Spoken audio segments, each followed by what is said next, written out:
আসসালামু আলাইকুম, শুভ সকাল সবাইকে।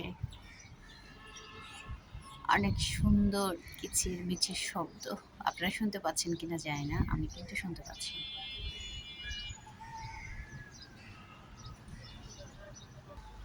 ওই যে ওই পাশে গাছে অনেক আম ধরেছে, দেখতে পাচ্ছেন আমার ভিডিওতে।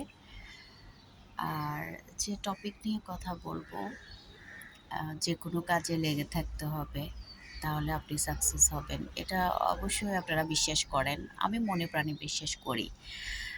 আপনি যে কাজে আছেন বা যে কাজ করছেন, ওই কাজে যদি আপনি ধৈর্য ধরে লেগে থাকতে পারেন, সেটা যে কাজই হোক, অবশ্য ভালো কাজ তো হতে হবে মাস্ট।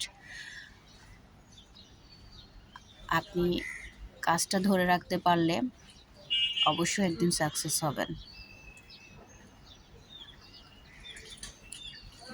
অল্প সময়ে সহজ উপায়ে আসলে সাকসেস হওয়া যায় না। আমরা শর্টকাট ওয়ে খুঁজি যে কোনো কাজের জন্যে, বেশিরভাগ মানুষে। আসলে শর্টকাট ওয়েতে কোনো কিছু করা পসিবল না, করলেও সেটা সুন্দর হয় না।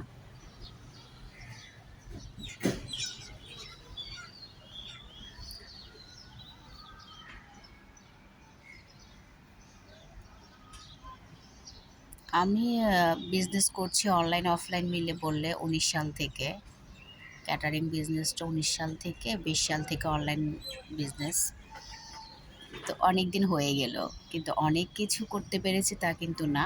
তবে হ্যাঁ, কাজটা ধরে রাখতে পেরেছি। আমার সাথে অনেকেই আমার পরিচিত অনলাইন বিজনেস শুরু করেছিলেন ২০ সাল থেকে। কোভিডের সময় থেকে আসলে অনলাইন বিজনেসটা বেশি সবাই শুরু করে বা প্রচার হয়।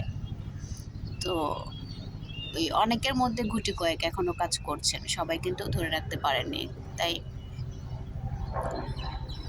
যে কোনো কিছু অর্জনের চেয়ে সেটা রক্ষা করা, ধরে রাখতে পারাটাই হচ্ছে সবচেয়ে বেশি ইম্পর্ট্যান্ট আর কি। তাই আমি বলবো, আপনারা যে যেখান থেকে যে কাজে করছেন না কেন, অবশ্যই ধৈর্য ধরে লেগে থাকতে হবে। তাহলে একদিন ইনশাল্লাহ সাকসেস হবেন।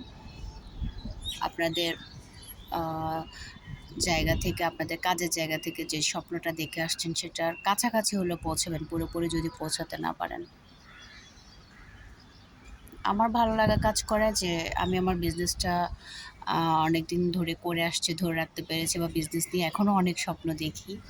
ইনশাআল্লাহ স্বপ্ন পুরোপুরি সাকসেস না হলেও তার কাছাকাছি তো অবশ্যই যাব। যেহেতু আমি কাজ করি, আমার তো সেই কনফিডেন্ট লেভেল আছে।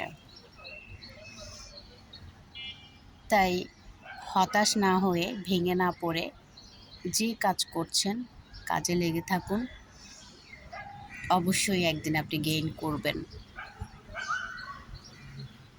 অন্যের উপরে নির্ভর না হয়ে নিজে ছোট্ট একটা কাজ করুন। সুযোগ থাকলে, স্বাধীনতা থাকলে, অনুমতি থাকলে ফ্যামিলি থেকে ছোট্ট কাজ করুন, সেখানে অনেক বরকত পাবেন, অনেক ভালো লাগা কাজ করবে।